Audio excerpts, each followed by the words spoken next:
विश्व में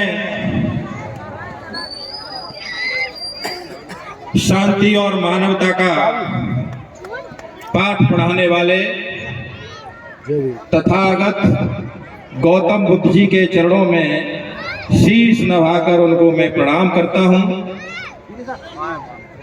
ग्राम नगला गडरिया में आयोजित भारत ही नहीं विश्व के रतन परम पूज्य बाबा साहब डॉक्टर भीमराव अंबेडकर जी के जन्मदिन पर आप सभी को मेरी तरफ से बहुत बहुत बधाई, बहुत बहुत शुभकामनाएं। मंच पर बैठे हुए सभी मंचासीन अतिथिगण, आदरणीय बुजुर्ग, हमारी सभी माताएं बहनें, नौजवान साथी, प्यारे बच्चों, पत्रकार बंधुओं, आज 14 अप्रैल को बाबा साहब का 133वां जन्मदिन मनाया जा रहा है। और ये ऐसे शख्सियत हैं बाबा साहब कि पूरे विश्व में जितने भी महापुरुष हुए हैं उनका जन्मदिन सिर्फ एक दिन मनाया जाता है, लेकिन बाबा साहब का जन्मदिन पूरे महीने भर मनाया जाता है। ऐसे हैं बाबा साहब। इसी से पता चलता है कि किसी आदमी की कितनी हैसियत है।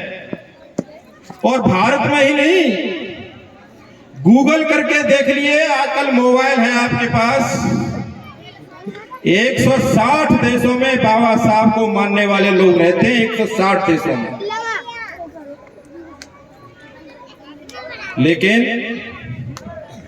हमारे यहाँ क्या हो रहा है, मैं 2019 से लगातार आ रहा हूं आपके बीच में। हमारे यहाँ लोगों में एक भ्रम पैदा हो गया है कि बाबा साहब तो केवल दलितों के नेता हैं, बाबा साहब तो केवल दलितों के हैं। और उस भ्रम की वजह से मैं देख रहा हूं पिछले 4-5 सालों में यहां पर केवल बाबा साहब के अनुयायी जो जाटव समाज के लोग हैं वही बड़ी संख्या में आते हैं, और दूसरे लोग तो नाम मात्र को आते हैं। तो उनमें पिछड़े वर्ग के लोगों से कहना चाहता हूं, जो सोए हुए लोग हैं पिछड़े वर्ग के, दलित वर्ग तो जाग चुका है, हालांकि दलित वर्ग में भी सोए हुए लोग हैं, लेकिन पिछड़े वर्ग के लोगों से मैं कहना चाहता हूं कि जाग जाओ। बाबा साहब जितने दलित समाज के नेता हैं उतने ही पिछड़े समाज के नेता हैं, उतने ही महिलाओं के नेता हैं, उतने ही श्रमिकों के नेता हैं, उतने ही नौजवानों के नेता हैं, उतने ही गरीब और किसानों के नेता हैं। लेकिन चूंकि बाबा साहब को दबाने का प्रयास किया गया, बाबा साहब के इतिहास को दबाने का काम किया गया, बाबा साहब ने कितनी परेशानियां झेली बहुत लोगों को मालूम होगी। आजकल किताबों में पढ़ते हैं, मोबाइल पे पढ़ते हैं। एक 5 साल का बच्चा जब पहली बार स्कूल जाता है तो उस बच्चे की माँ कहती है कि बेटा स्कूल तो जा रहा है, लेकिन तेरे साथ बहुत अन्याय और अत्याचार होगा स्कूल में। और पहले दिन जब बच्चा स्कूल में गया तो स्कूल में जो पहले से बच्चे पढ़ रहे थे वो सब बच्चे खड़े हो गए और उस बच्चे से कहने लगे कि इसे दूर हटाओ, दूर हटाओ। और उस विद्यालय के टीचर की हालत देखो उस समय की। उस विद्यालय के टीचर ने भी कहा कि बच्चे बाहर बैठ। और वो बच्चा वहां बैठा जहां दूसरे बच्चों के जूते चप्पल उतर के थे, वहीं अपना टाट पट्टी बिछा करके वो बच्चा बैठा। जब बच्चा घर पर लौट करके आया और उसने अपनी माँ से कहा कि माँ, ये मेरे साथ इतना अन्याय क्यों हुआ कि सभी बच्चे क्लास में अच्छी जगह पे बैठे थे और मुझे टीचर ने उस जगह पे बिठाया जहां बच्चों के जूता और चप्पल उतरे थे। माँ ने कहा कि बस बेटा यही मत पूछ, यही मत पूछ। लोगों ने ऐसी वर्ण व्यवस्था बना दी इस देश में, उस वर्ण व्यवस्था के आधार पर किसी को ऊंचा बना दिया और किसी को नीचा बना दिया। बाबा साहब लगातार विद्यालय जाते रहे, अपमान झेलते रहे, पानी पीने की भी समस्या रहती थी। चपरासी नहीं आता था तो बाबा को पानी नहीं मिलता था। बाबा ने अपनी आत्मकथा में लिखा कि नो प्योन और नो वाटर, अगर चपरासी नहीं है तो मुझे पानी भी नहीं मिलेगा। जब बाबा साहब कक्षा 5 पास कर लेते हैं, उसके बाद जब दूसरे विद्यालय में जाते हैं तो वहां भी यही स्थिति निकली। तब तक बाबा साहब थोड़ा सा बड़े हो गए थे। उन्होंने कहा अपने पिताजी से कि पिताजी, ऐसा अपमान झेलते हुए मैं विद्यालय नहीं जाऊंगा, मैं पढ़ाई छोड़ रहा हूं। उनके पिता ने कहा कि नहीं बेटा, यही व्यवस्था तुझे बदलनी है। बाबा साहब के आंखों में आंसू आ गए। मां से भी यही कहा और मां ने भी यही कहा कि नहीं बेटा, पढ़ना पड़ेगा तुम्हें। उसके बाद बाबा साहब ने कक्षा 8 पास किया। 9th में पहुंचे तब बाबा साहब ने अपनी मां से कहा कि मां, एक ऐसी किताब लिख करके जाऊंगा जिसमें भारत में कोई बच्चा न ऊंचा होगा, न कोई नीचा होगा, न कोई छोटा होगा, न कोई बड़ा होगा। ये बाबा साहब कक्षा 9th में कह रहे हैं इस बात को। ऐसे थे बाबा साहब, दिमाग के बहुत तेज थे। पढ़ते चले गए, पढ़ते चले गए, और पढ़ने के बाद जब उनको लगा कि अब मुझे विदेश पढ़ना चाहिए, इंग्लैंड में पढ़ना चाहिए, क्योंकि उस समय इंग्लैंड की पढ़ाई बहुत अच्छी थी, लेकिन पैसे नहीं थे। क्योंकि जो पिताजी थे सूबेदार, वो बहुत जल्दी रिटायरमेंट हो गया था उनका, तो पेंशन से गुजारा होता नहीं था। तो वहीं पर जब बाबा साहब एक पार्क में बैठ करके पढ़ रहे थे, वहीं पर एक दादा केलुस्कर नाम के एक व्यक्ति थे, बहुत ही समाज सेवी वो आए। उन्होंने देखा कि ये बच्चा रोज आकर के यहाँ पढ़ता है, पूछो उसको क्या समस्या है। जब दादा केलुस्कर ने उस बच्चे से कहा कि बेटा बताओ क्या समस्या है, बैठो मेरे पास, तो बाबा साहब उनके पास नहीं बैठे। तो दादा केलुस्कर समझ गए कि ये बच्चा दलित हो सकता है, इसलिए ये बैठ नहीं रहा है। उस वक्त उन्हें गौतम बुद्ध की जीवनी दी, बेटा इसको पढ़ लेना। उसको पढ़ने के बाद बाबा का और ज्यादा आत्मबल बढ़ गया जब गौतम बुद्ध को पढ़ा। उसके कुछ दिन बाद दादा केलुस्कर ने बड़ौदा के राजा, उस समय राजा होते थे, उनसे गायकवाड़ थे, उनसे मिलवाया और विदेश जाने के लिए 25 रुपया प्रति महीना की पेंशन दिलवा करके बाबा को इंग्लैंड में भेजा। 4 साल के लिए कॉन्ट्रैक्ट हुआ और तय ये हुआ कि 4 साल बाद जब लौट के आओगे तो मेरे यहाँ आपको नौकरी करनी पड़ेगी। बाबा साहब ने वहां जाकर के लगातार पढ़ाई की और पढ़ाई लगातार करते रहे, और बाबा साहब ने एक साल में 2-2, 3-3 विषयों में पढ़ाई की, डिग्रियां ली। 20-20, 22-22 घंटे पढ़ाई करते थे बाबा साहब। तो वहां का एक दिन एक चपरासी बोला कि आप सोते कब हो? उन्होंने की कभी नहीं। क्यों? कि मैं इसलिए जाग रहा हूं कि मेरा समाज सो रहा है। जिस दिन मेरा समाज जाग जाएगा मैं उसी दिन सो जाऊंगा।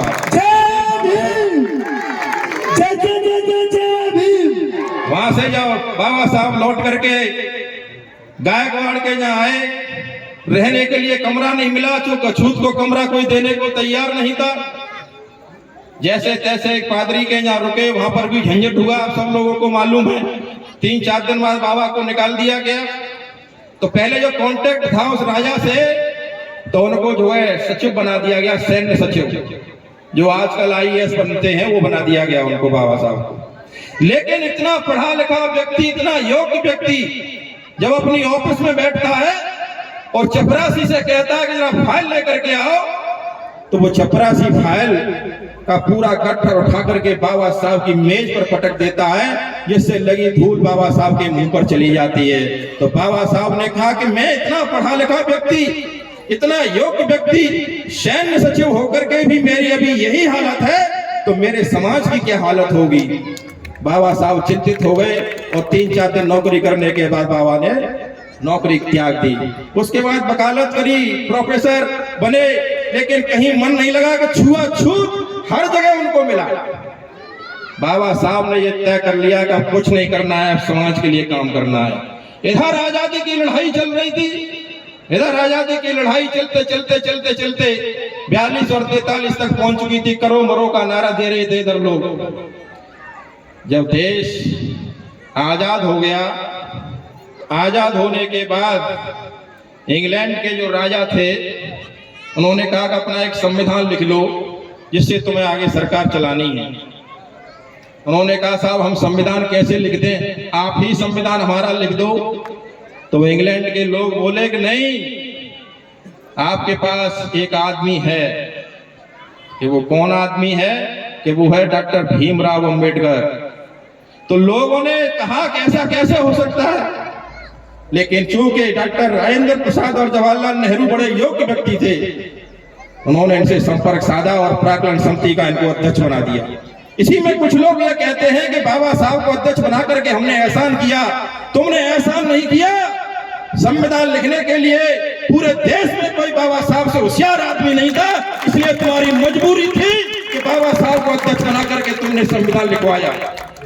और बाबा साहब ने संविधान दिन रात एक करके 2 साल 11 महीना 18 दिन में संविधान 26 नवंबर 1949 को डॉक्टर राजेंद्र प्रसाद की समिति थी उसको सौंप दिया। उसी सौंपते समय बाबा साहब ने एक शंका जाहिर की थी कि मैंने संविधान तो खूब सोच समझ करके लिखा है और अच्छा लिखा है, इसे लागू करने वाले अगर लोग अच्छे होंगे तो ये संविधान बहुत अच्छा है, और इसे लागू करने वाले अगर लोग खराब होंगे तो ये केवल एक कागजों का पुलंदा है, इससे ज्यादा और कुछ नहीं है। बाबा साहब के संविधान के आधार पर ही पूरी प्रक्रिया चल रही है। लेकिन आज के हालात ये हैं कि वो संविधान को फाड़ने का प्रयास किया जा रहा है, संविधान को मिटाने का प्रयास किया जा रहा है। बाबा साहब ने संविधान में हर वर्ग के लिए एक चीज लिखी है, चाहे वो दलितों की बात हो, चाहे पिछड़ों की बात हो, चाहे महिलाओं की बात हो, चाहे श्रमिकों की बात हो, चाहे किसानों की बात हो, चाहे नौजवानों की हो, चाहे छात्रों की हो, हर वर्ग के लिए बाबा साहब ने उसमें अलग अलग आर्टिकल डाले हैं।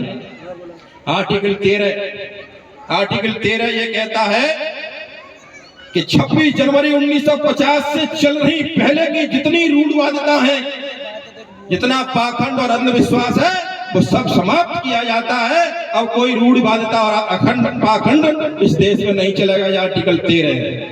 14, 15, 16 में पिछड़े समाज के लोगों को, दलित समाज के लोगों को आरक्षण देने का काम किया है। आर्टिकल 15(4), आर्टिकल 16(4) और आर्टिकल 340 में पिछड़े वर्ग के लोगों को 27% आरक्षण देने का काम अगर किसी ने किया, उसका नाम है डॉक्टर भीमराव अंबेडकर। तो पिछड़े वर्ग के लोगों कहां सो रहे हो? तुम्हें 27% आरक्षण देने का काम बाबा साहब ने किया है। और बाबा साहब का जो कार्यक्रम होता है तो तुम ये कहते हो कि ये तो दलितों का कार्यक्रम है, इस कार्यक्रम में क्यों जाएंगे? तमाम काम किया बाबा साहब ने, और महिलाओं के लिए तो इतना काम किया बाबा साहब ने, चाहे वो किसी वर्ग की महिला हो, चाहे सवर्ण महिला हो, चाहे पिछड़े वर्ग की महिला हो, चाहे वो दलित महिलाएं हो, महिलाओं के लिए सबसे ज्यादा काम बाबा साहब ने किया। आज जो महिलाएं नौकरी पर हैं, जो महिलाएं स्वतंत्रता से अपना जीवन जी रही हैं, वो बाबा साहब की वजह से जी रही हैं। महिलाओं को तो पढ़ने का भी अधिकार नहीं था, महिलाओं को घर से बाहर जाने का अधिकार नहीं था, महिलाओं को तो धोती साड़ी पहनने का अधिकार नहीं था, और तो और महिलाओं को तो अपने स्तन ढकने का भी अधिकार नहीं था। कितनी क्रूरता होती थी जब संविधान नहीं था। संविधान नहीं था तो कौन तुम्हें पूछ रहा था? आगे झाड़ी पीछे झाड़ू। कितना अन्याय था इस देश में दलित समाज के और पिछड़े लोगों के साथ, कल्पना करके देखिए। और बाबा साहब ने जब आरक्षण दे करके सभी लोगों को आगे बढ़ाने का काम किया, तो आज पेट में दर्द हो रहा है आरक्षण को लेकर के। आरक्षण को कहते हैं कि आरक्षण समाप्त हो जाना चाहिए।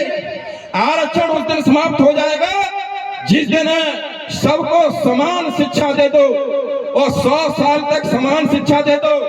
समान शिक्षा, समान टीचर, समान स्कूल, और जितनी जमीन है ना इसको जमीन को बराबर बराबर बांट दो और 100 साल बाद फिर परीक्षा करा लेना। अगर तुम्हारे बच्चों से ज्यादा अंक ना आ जाए हमारे बच्चों के तो हमें बता देना। लेकिन पहले शिक्षा तो एक करो, तुम पढ़ाओगे कॉन्वेंट स्कूलों में और हमारे बच्चे पढ़ेंगे ताली थाली बजाने वाले स्कूल में। फिर परीक्षा होगी तो बात करेंगे कि एक जैसी परीक्षा में पास हो जाए। तुम्हारे बच्चे सुबह नाश्ता करके जाएंगे, हमारे बच्चे सुबह बाजरा की रोटी खा करके जाएंगे। बुद्धि में फर्क नहीं होगा। हमारे बच्चे पैदल जाएंगे, बिना जूते चप्पल के जाएंगे और तुम्हारे बच्चे 4 पहिया गाड़ी में जाएंगे और बात करेंगे कि आरक्षण को खत्म कर दो। आरक्षण को खत्म तो नहीं कर पाएंगे ये, लेकिन आरक्षण की जो व्यवस्था है उसको खोखला कर रहे हैं। खोखला कैसे कर रहे हैं? आरक्षण शिक्षा और नौकरी में ही तो है मुख्य रूप से। शिक्षा को बर्बाद कर देंगे तो शिक्षित नहीं हो पाओगे और नौकरियों का निजीकरण कर दोगे, नौकरियां सब प्राइवेट में कर दोगे तो फिर आपको नौकरी भी नहीं मिलेगी। ये साजिश इस देश में रची जा रही है। ये निजीकरण आरक्षण को समाप्त करने की पहली सीढ़ी है, इसलिए इस निजीकरण का हमको विरोध करना चाहिए। आरक्षण को समाप्त करके अब क्या कर रहे हैं? 5 किलो गेहूं 5 किलो चावल दे करके जनता को बेवकूफ बनाने का काम किया जा रहा है। 5 किलो चावल और 5 किलो गेहूं दे करके आपके हक अधिकार की चोरी की जा रही है। चोरी आपको पता ही नहीं है कि चोरी कैसे की जा रही है। चोरी बता दे कैसे की जा रही है। कि कितने अच्छे चोर हैं ये बहुत जानकार चोर हैं जो आपको उलझाते थे 5 किलो गेहूं और चावल में और आपके बच्चों के हक अधिकार को ये लूट रहे हैं, चोरी कर रहे हैं। कैसे कर रहे हैं चोरी?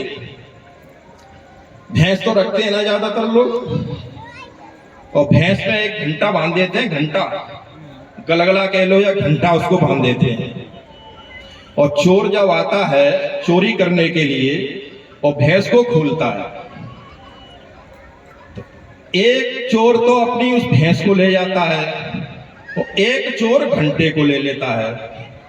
जो भैंस ले जा रहा है वो तो पूरब साइड को जा रहा है और जो घंटा है वो चोर जा रहा है पश्चिम साइड को, वो बजाते हुए जा रहा है। तो बताओ नगला गडरिया के लोगों, चोर के पीछे किधर साइड में भागोगे? पश्चिम में जाओगे ना, तो घंटा बज रहा है, तुम्हें तो मालूम ही नहीं है। और भैंस जा रही है जालंग और जालंग जा रहा है घंटा और पूरा गांव जाइलंगू भजत जा रहा है। और थोड़ी दूर पे जाके बुबा घंटे में ही डाल दे तो और डारवे के बाद बेऊ लौट के फिर वही पूर्व साइड में पहुंच जाता और भैंसे लेके वो चलो जाते है। और तुम वहां पहुंचोगे तो तुम्हें कहा मिलो? घंटा। कहा मिलो? तुम्हें जेई है रो, जेई है रो तुम्हें घंटा। और बाबा साहब के कई कोटेशन है, बहुत लोग जानते हैं, पढ़े लिखे लोग जानते हैं, लेकिन फिर भी हम बता रहे हैं। बाबा साहब ने कहा कि किसी बच्चे का या किसी व्यक्ति का गरीब के यहाँ जन्म होना ये उसकी जिम्मेदारी नहीं है। गरीब के यहाँ जन्म तो हो सकता है, किसी का भी हो सकता है गरीब के यहाँ, लेकिन जिंदगी भर गरीब होकर के मर जाए यह उसी की जिम्मेदारी है। गरीब के यहाँ जन्म होने में कोई बुराई नहीं है, लेकिन कुछ कन्न धर करके वो गरीब होकर के मर रहे हो, इसमें जिम्मेदारी तुम्हारी है। बाबा साहब ने कहा कि अगर गरीबी को मिटाना है तो उसके लिए सिर्फ एक ही हथियार है इस दुनिया में, वो है शिक्षा, एजुकेशन। इसके अलावा दूसरा कोई रास्ता नहीं है जो गरीबी से मिटा दे आपको। बाबा साहब ने कहा कि बहुत अपमान मैंने झेला है, मेरा समाज आज भी अपमान झेल रहा है, और लेकिन इस अपमान को भी कम करने का और अपमान का बदला लेने का भी एक ही साधन है, केवल शिक्षा, केवल शिक्षा, केवल शिक्षा। अभी नगला गडरिया का कोई बच्चा डीएम बन जाए, एक बच्चा डीएम बन जाए, किसी की हिम्मत है कि थाने चौकी और तहसील में नगला गडरिया के किसी व्यक्ति के साथ कोई अधिकारी अन्याय करते? उसे मालूम है कि नगला गडरिया में फलाने सिंह का बेटा जिलाधिकारी या फलाने में, तो उसकी हिम्मत नहीं है कि आपके साथ अन्याय और अत्याचार कर देगा। और पूरे नगला गडरिया के लोगों में ये बल, आत्मबल और सम्मान रहेगा तो कोई बात आ जाएगी तो हमारा भाई डीएम है, आईएएस है। इसलिए हम चाहते हैं कि अपने बच्चों को शिक्षित करो, पढ़ाओ लिखाओ। बाबा साहब ने कहा कि मंदिर की तरफ जाने वाली भीड़ जिस दिन शिक्षा के मंदिर की तरफ चली जाएगी, इस देश का कल्याण हो जाएगा, इसके अलावा और कोई रास्ता नहीं है। कितने लोग हैं जो गरीबी मिटाना चाहते हैं? हाथ उठाओ जरा, कितने लोग हैं जो गरीबी मिटाना चाहते हैं? लगभग सभी लोग गरीबी मिटाना चाहते हैं, लेकिन कावड़ लाना बंद नहीं करेंगे। कावड़ तो लाएंगे। बाबा साहब की जमीन पर जब जयंती मनाई जा रही है, तो फिर मुझे बता दो कि कथा की क्या आवश्यकता पड़ रही है इस गांव में। फर्जी अम्बेडकरवादी मत बनो। अगर बनना है तो सच्चे अम्बेडकरवादी बन के दिखाओ। और अम्बेडकर साहब तो केवल नास्तिक थे, उनका ईश्वर में कोई भरोसा नहीं था। 22 प्रतिज्ञा पढ़ी है कि नहीं पढ़ी है? कितने लोग हैं जिन्होंने 22 प्रतिज्ञा पढ़ी है? 22 प्रतिज्ञाएं बाबा साहब की पढ़ लो, पता चल जाएगी आपको। बाबा साहब ने कहा कि किसी मंदिर और मस्जिद में जाकर के मोक्ष नहीं मिलेगा। मोक्ष मिलेगा अपने बच्चों को पढ़ा करके, उन्हें अधिकारी बना लोगे तब आपको मोक्ष मिलेगा।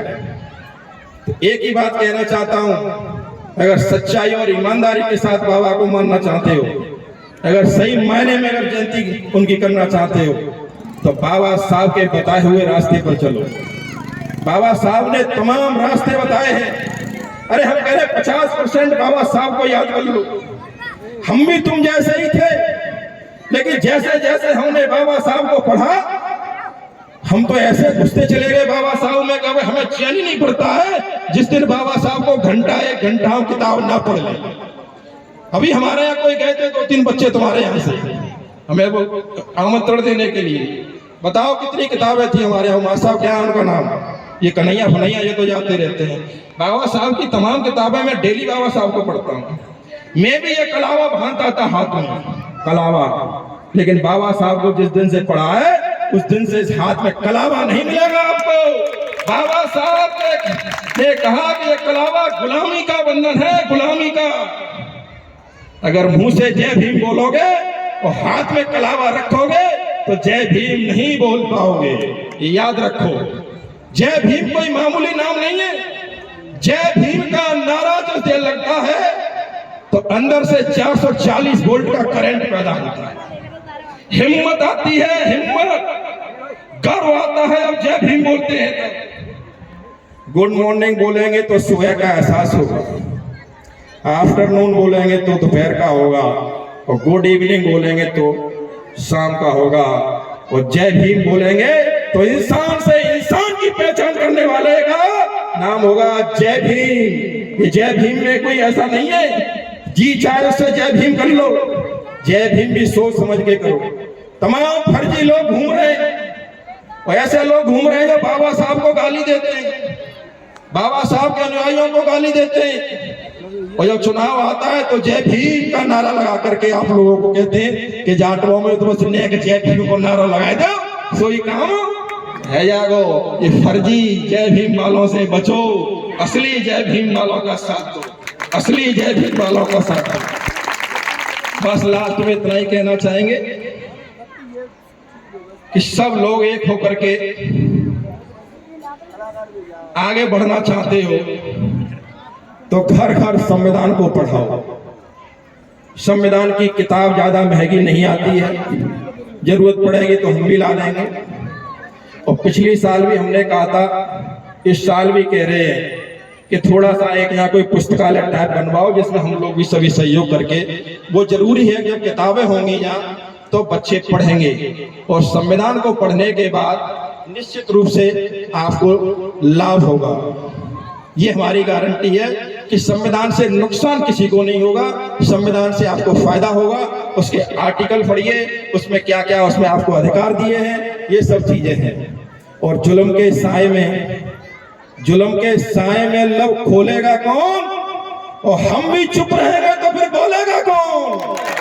इसलिए बोलना सीखो, तर्कवादी बनो, विज्ञानवादी बनो। आर्टिकल 51, बाबा साहब ने कहा आर्टिकल 51 क्या कहता है?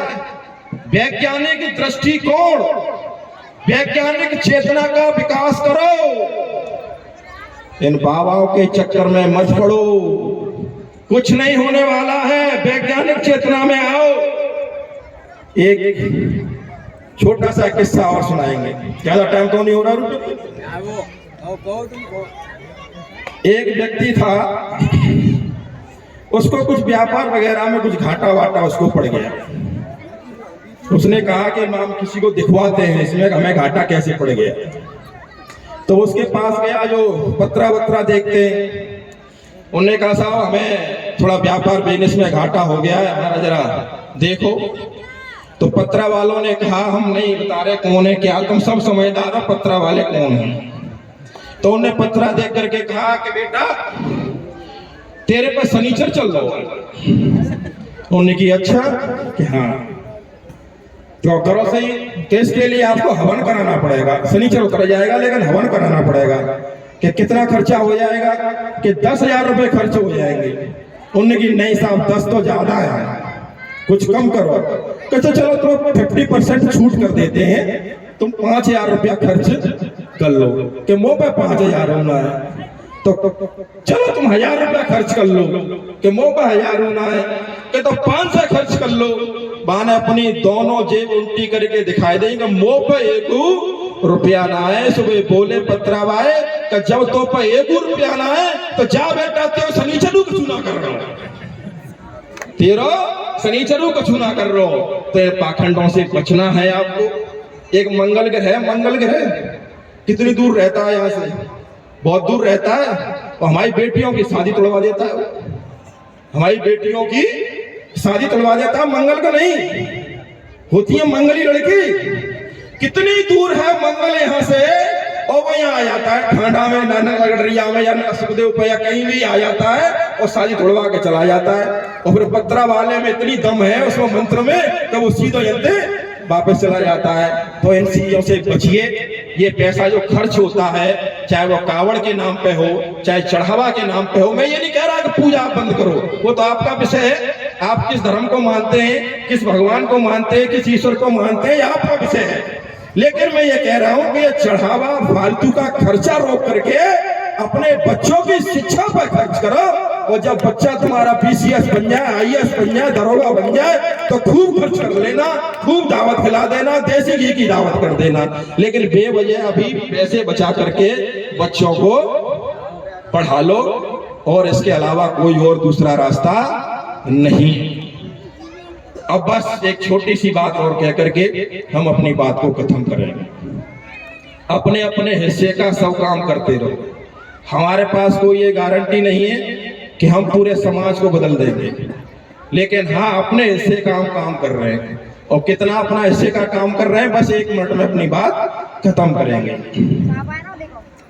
एक वन में आग लग गई, और वन में आग लग गई तो वहां चिड़िया पक्षी जो भी थे वो उड़ना शुरू हो गए। एक चिड़िया ने कहा कि जिस वन में हम रहे, जिसके हमने फल खाए हैं, तो कुछ हमारी भी जिम्मेदारी बनती है कि नहीं बनती है? तो वो चिड़िया अपनी चोंच में 1 बूंद पानी लाए और उस पे जंगल में आग लगी उस पे डाले।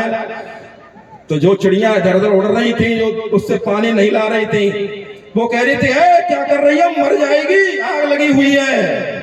ये कोई बात नहीं, जिस दिन इस वन में लगी आग का इतिहास लिखाया जाएगा, उस दिन आपको भागने में नाम होगा और मेरा आग बुझाने वालों में नाम होगा। इसलिए उस चिड़िया ने अपने हिस्से का काम किया।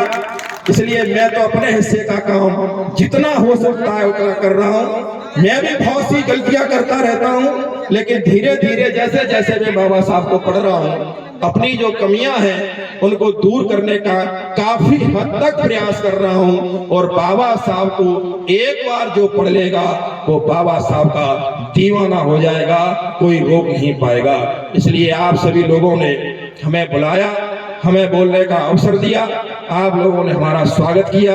इसके लिए आप सभी पूरी कमेटी को हमारी तरफ से बहुत बहुत धन्यवाद। जय हिंद, जय भारत, जय भीम, जय संविधान, जय विज्ञान, जय भीम, जय भीम। बहुत धन्यवाद।